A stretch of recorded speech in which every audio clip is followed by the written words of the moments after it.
Hi అందరికీ. చాలా రోజుల తర్వాత ఫుల్ వీడియో పెడుతున్నానండి. ప్రతిరోజు అనుకుంటున్నా ఫుల్ వీడియో పెట్టాలి కొత్త ఇల్లు అని. ఈరోజు కుదిరిందండి. రోజు షార్ట్ వీడియోనే పెడుతున్నా ఎలా పని జరుగుతుంది అని. ఈరోజైతే ఫుల్ పెడతానండి.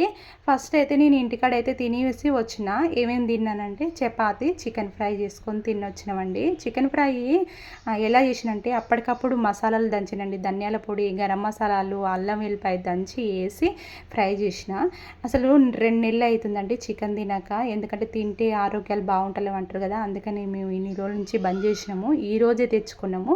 బాగా ఉడకబెట్టినాకనే ఫ్రై చేసినండి.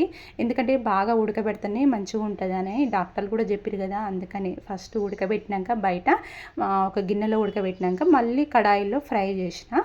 తర్వాతకి చపాతీలు అండి, అది గోధుమ పిండితో చపాతీలు చేసుకొని తింటున్నాము. వేడివేడి చపాతీలు, వేడివేడి చికెన్ ఫ్రై చాలా బాగుంటుందండి. మనం బయట నీళ్లు వేయనంత వరకు ఉడకబెట్టి మళ్ళీ కడాయిలో నూనె పోసి ఫ్రై చేస్తే సూపర్ ఉంటుందండి. మంచి కాల్చినట్టే ముక్కలు ఉంటాయి, అంత బాగుంటుంది.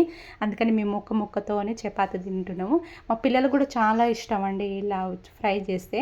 అందుకని ఎక్కువ శాతం నేను ఫ్రై చేస్తాను. అంటే ఎక్కువ చికెన్ ఎక్కువ వాడమండి, ఎప్పుడో తెచ్చినప్పుడే మేము ఎక్కువ ఫ్రై చేసుకొని తింటాము. ఇల్లు కూడా మేము తినేసినాక అయితే ఇల్లు దగ్గరికి అయితే పోయినాము. ఆ ఇల్లు ఎలా ఉంది, ఎలా కట్టిరో చూపిస్తానండి. ఫస్ట్ అయితే గేట్ అయితే మొన్ననే పెట్టిరండి. 3 రోజులు అవుతుంది. ఇవాళనే ఫస్ట్ నేను తీసేది గేటు. ఎందుకంటే గేటు పెట్టినాక వాళ్ళు కదలకుండా గేటు సెట్ చేసి పెట్టారు కాబట్టి మళ్ళీ మధ్యలో తీస్తే ఇరిగిపోతుంది కదా సైడ్లకి, అందుకని నేను ఈరోజు తీయలేదు. కొండి మళ్ళీ దర్వాజా తాళం అండి, అది బేడం వేయడానికి తాళం, బేడం పెట్టడానికి తాళం వేయడానికి బేడం అండి అది. ఈ 2 బాత్రూములు, ఒకటేమో స్నానం చేయడానికి, ఒకటి బాత్రూమ్ పోవడానికి అండి. ఇదైతే హౌజు. ఇంకా అసర్కాడు ఇంకేది జరగలేదండి. మొత్తము రేకులు అయితే పైన అయిపోయినాయి. రేకులు వేయించినాము. రేకులు వేసినాక అప్పుడు అసర్కాడు చేస్తున్నారు. అందుకని రేకులు కూడా మొన్ననే వేసారు. ఒక రూములు అక్కడ వరకు ఉంటాయండి.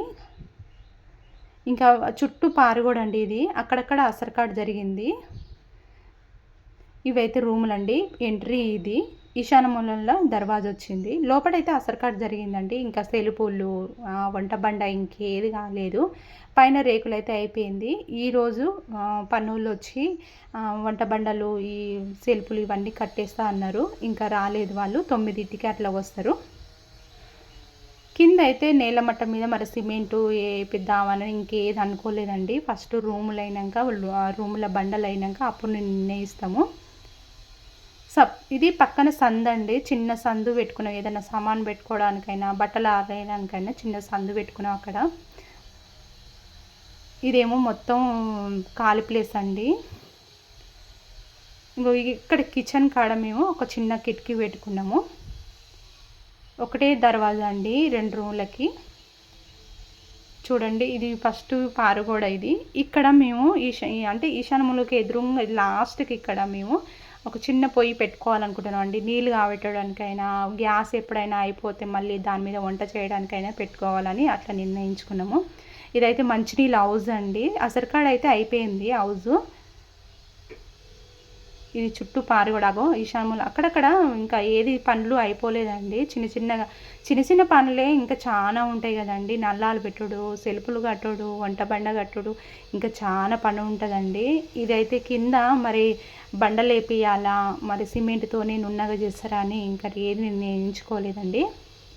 ఇది బయట అండి, గేటు బయట మొత్తము చూడండి ఎలా ఉందో. ఇంకేది జరగలేదు కింద. చుట్టూ పారుగోడ కూడా బయటంగా అసర్కాడు వేయలేదు.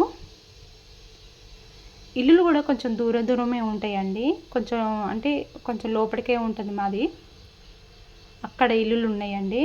పక్కన చిన్న ఒక గడ్డి లాంటిది పొలం వేసిరు.